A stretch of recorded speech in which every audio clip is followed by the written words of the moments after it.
Hello student, this is Prathamesh and I welcome you all to तोशिप tutorial. आज के इस वीडियो में हम लोग डिटेल में डिस्कस करने जा रहे हैं IPv4 एड्रेसेस।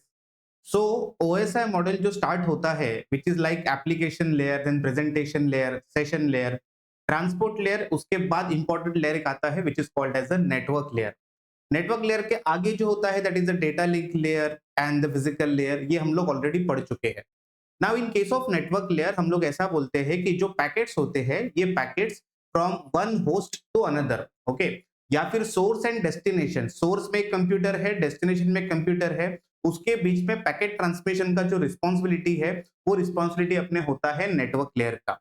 नाउ कभी भी अगर मुझे किसी भी पैकेट का डिलीवरी करना है फ्रॉम सोर्स टू डेस्टिनेशन, इसके लिए मुझे सोर्स को एक यूनिकली आइडेंटिफाई करना इंपॉर्टेंट है, एज वेल एज डेस्टिनेशन भी मुझे यूनिकली आइडेंटिफाई करना इंपॉर्टेंट है। ओके, इस चीज को जरा डिटेल में समझेंगे तब जाके आपको एड्रेसेस बहुत अच्छी तरीके से समझ में आ जाएंगे। ओके, यूनिकली डिफाइन करना मतलब क्या?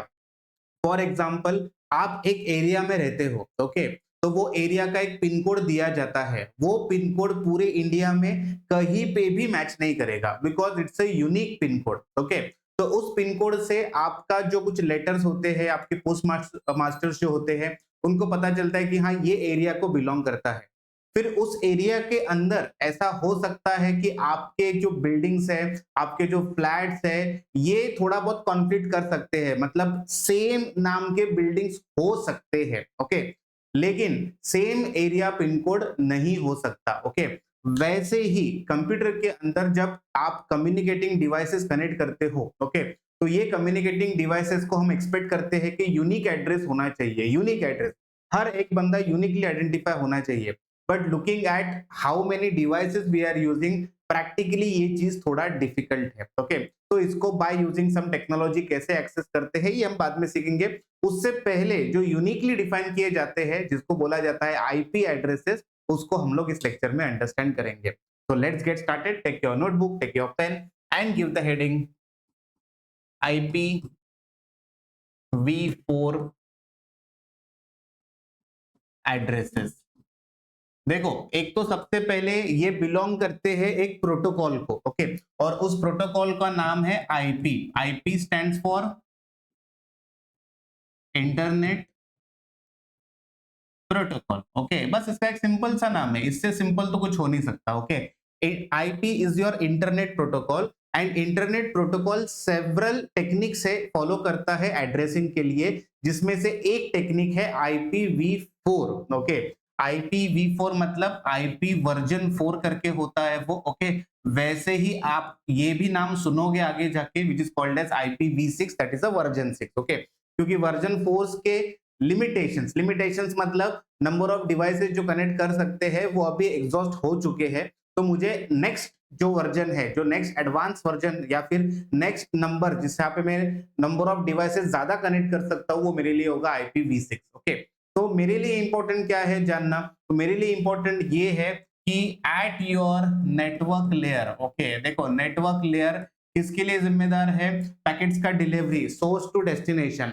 तो मुझे सोर्स एंड डेस्टिनेशन दोनों को क्या करना है? यूनिकली आइडेंटिफाई करना है। ओके, एक एक करके जरा अंडरस्टैंड करेंगे। सबसे पहले अंडरस्टैंड करते हैं IPv4 एड्रेसेस को। ओके, तो अगर एग्जाम में आता है अबाउट IPv4 एड्रेस, आपको ये स्टेटमेंट बहुत अच्छी तरीके से एक्सप्लेन करना है। 32 बिट एड्रेसेस। ओके, देखो ये जो एड्रेसेस है ये कितने बिट के हैं? 32 बिट एड्रेसेस। ओके, ये हमारे लिए बहुत इंपॉर्टेंट है अंडरस्टैंड करना।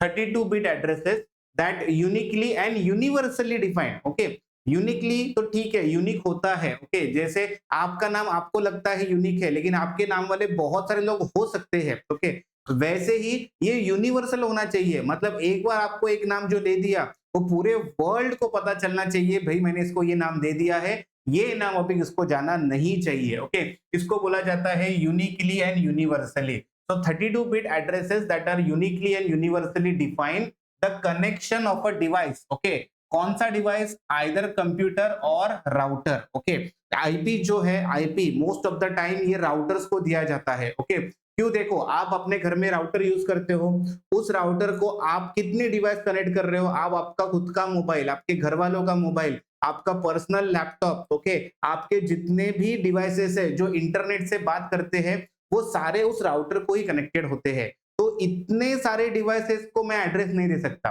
Okay, it is always better जो उसका मेन पॉइंट ऑफ कांटेक्ट है, दैट इज वो राउटर, उस राउटर को हम लोग आइदर क्या कर सकते हैं, वो कनेक्शन देते हैं in terms of 32 bit addresses. Okay, तो मुझे अगर इंटरनेट से कनेक्ट करना है कभी भी, तो आईपी मुझे इंपॉर्टेंट है। विदाउट आईपी मैं बात नहीं कर सकता। ओके, या फिर मेरी आइडेंटिटी जो है वो आईपी से है। Okay, now next, two devices on the internet can not have same IP addresses. ये तो एकदम चाइल्डिश लेवल का काम हो गया, ये बताने की जरूरत भी नहीं है। ओके, अब क्या होगा अगर दो डिवाइसेस को सेम आईपी एड्रेस है, एक पैकेट सपोज निकल चुका है। ओके, इस पैकेट के ऊपर सोर्स का एड्रेस एंड डेस्टिनेशन का एड्रेस है। ओके, डेस्टिनेशन का एड्रेस अगर दो डिवाइस को दिया है, एक डिवाइस इंडिया में है, दूसरा डिवाइस कहीं पे यूएसए में है, इसका मतलब वो पैकेट जाएगा किधर? दो डेस्टिनेशन नहीं हो सकते with the same IP. Okay, इसीलिए यूनिक एंड यूनिवर्सल होना मैंडेटरी है। Okay, now problem is that की लिमिटेशंस, नंबर्स बहुत कम है आईपी एड्रेसेस का।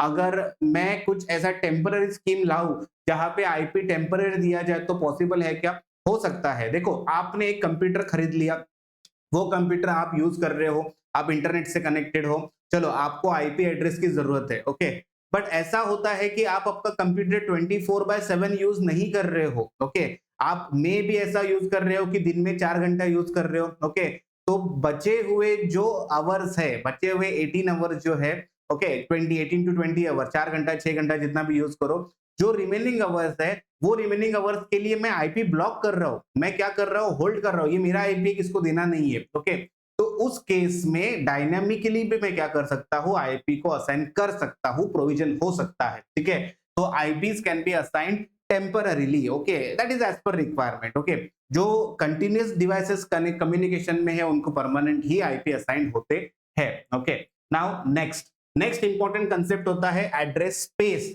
एड्रेस स्पेस मतलब IPv4 में कितने एड्रेसेस अवेलेबल है, ये क्वेश्चन बहुत बार आता है एग्जाम में। ओके, कितने अवेलेबल होते हैं उसके लिए कुछ तो फॉर्मूला लगेगा, देखते हैं फॉर्मूला कैसे डेवलप करना है। ओके, उससे पहले if a device operating in a network has M connection. Okay, मतलब क्या है, एक डिवाइस है। ओके, एक डिवाइस अगर एक नेटवर्क के अंदर है, उसके पास M कनेक्शन है। M एक हो सकता है, दो हो सकता है, तीन हो सकते हैं, कितने भी हो सकते हैं। Okay, M connection to the internet, then it needs M addresses। जितने कनेक्शन उतने एड्रेसेस, जितने यूनिक कनेक्शन उतने यूनिक एड्रेसेस होना मैंडेटरी है। सिंपल सा formula, M connection M addresses। Okay, now address space is the total number of addresses used by the protocol। Okay, तो आपका protocol कौन सा है, IPv4, उसका एड्रेस स्पेस क्या होगा, जितने एड्रेस उसके स्पेस के अंदर में यूज कर सकता हूं उसको उसका एड्रेस स्पेस करके डिफाइन किया जाता है। मतलब बस जितने अवेलेबल एड्रेसेस है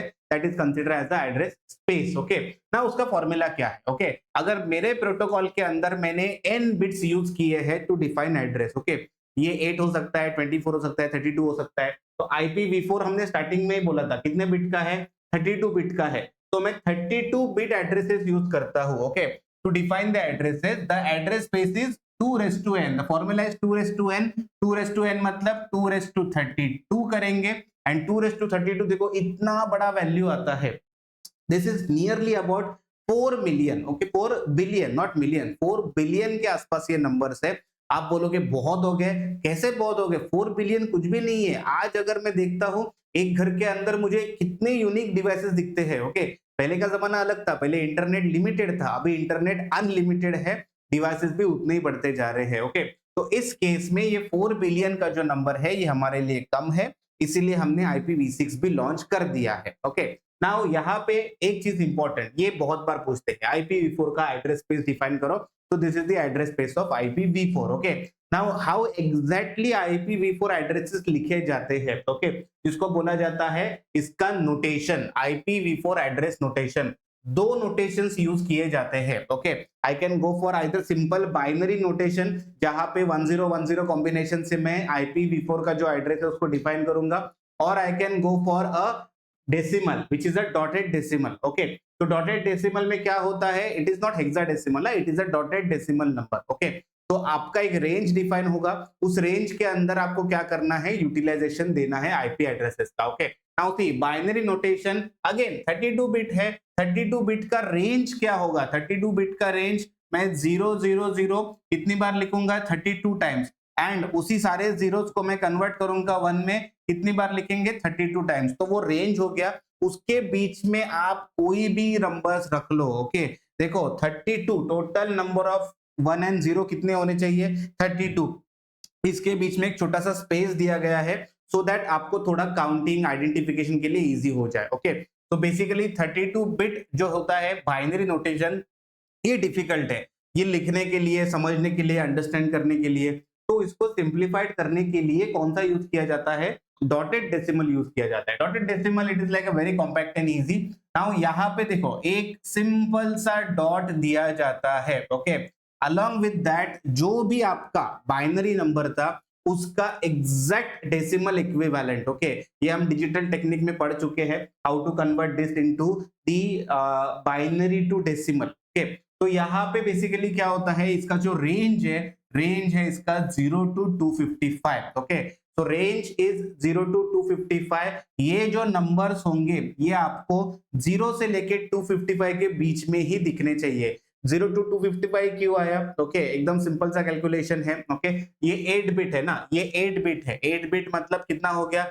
2 raised to 8 हम लोग करते हैं। 2 raised to 8 मतलब 256। ओके, इसीलिए 0 to 255 के बीच में मुझे क्या आना चाहिए? नंबर आना चाहिए। ओके, तो 255 255 255 255, एक ऑक्टेट के अंदर 255 मेरा टोटल रेंज अवेलेबल है। ओके, एग्जाम में किस टाइप के क्वेश्चंस आ सकते हैं? एग्जाम में तो आपको स्ट्रेट फॉरवर्ड पहले पूछ सकते हैं वो लोग कि what is mean by IPv4 address. IPv4 address होता क्या है, डिफाइन करो। ओके, देन उसके बाद दे can ask you simple question like address space of IPv4, theoretical question.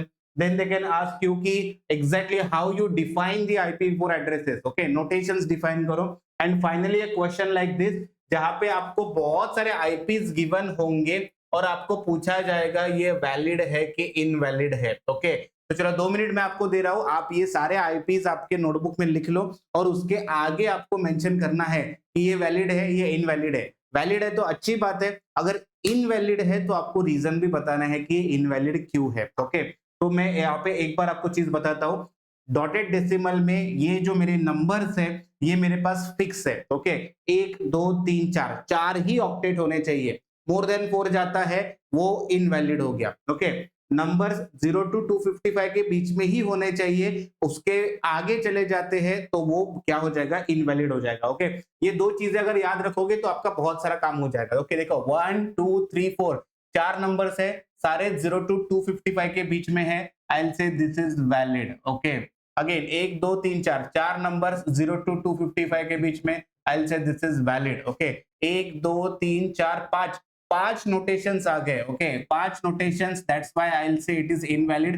Reason में लिखेंगे मोर देन 4 आ चुके हैं ऑक्टेट तो ये इनवैलिड हो चुका है। ओके, 1 2 3 4 254 तक चला गया है, चलेगा। वी हैव 255 का range, so this is also valid. 4 आ चुके हैं। ओके, 1 2 3 4 4 है, दिख रहा भी अच्छा है, but if you observe carefully this is 256 256 नहीं आ सकता। ओके, IPv4 के रेंज में, so it is invalid. Okay, again 1 2 3 4 4 है लेकिन इसके आगे 0 लगा दिया, इसका मतलब ये 8 बिट की जगह पे अभी 12 बिट का हो चुका है, इसीलिए ये भी क्या हो चुका है? इनवैलिड हो चुका है। Okay, this is how in exam they can give you some IP addresses and they can ask you whether this is valid और इनवैलिड IP एड्रेस। बहुत इंटरेस्टिंग काम होता है। ओके, कुछ ऐसे भी क्वेश्चंस आएंगे जहां पे आपको ये नंबर्स गिवन होंगे और आपको पूछा जाएगा इसका डॉटेड डेसिमल नंबर रिप्रेजेंट करो। ओके, सिंपल सा काम है, ये डिजिटल टेक्निक में हम लोग पढ़ चुके हैं। It is nothing but a binary to decimal conversion. तो डेसिमल कन्वर्ट करके मैं क्या निकाल सकता हूँ? डॉटेड डेसिमल नंबर, उस कंपेयर का हम लोग निकाल सकते हैं। Okay, so this is how you can expect the questions in exam with respect to the IPv4। तो ये IPv4 के अंदर कुछ टाइप्स होते हैं, लाइक क्लासफुल एड्रेस होता है, क्लासलेस एड्रेस होता है। इन सारी चीजों को हम लोग डिटेल में अंडरस्टैंड करेंगे नेक्स्ट लेक्चर में। फिलहाल के लिए इस लेक्चर में हम लोग ने IPv4 का बेसिक अंडरस्टैंड कर चुके हैं, एंड IPv4 क्या है, उसके नोटेशंस कैसे है, एड्रेस स्पेस क्या है, ये भी हम अंडरस्टैंड कर चुके हैं। वापस मिलेंगे किसी नए लेक्चर में नए कंसेप्ट के साथ। Till then keep learning, keep practising. Thank you.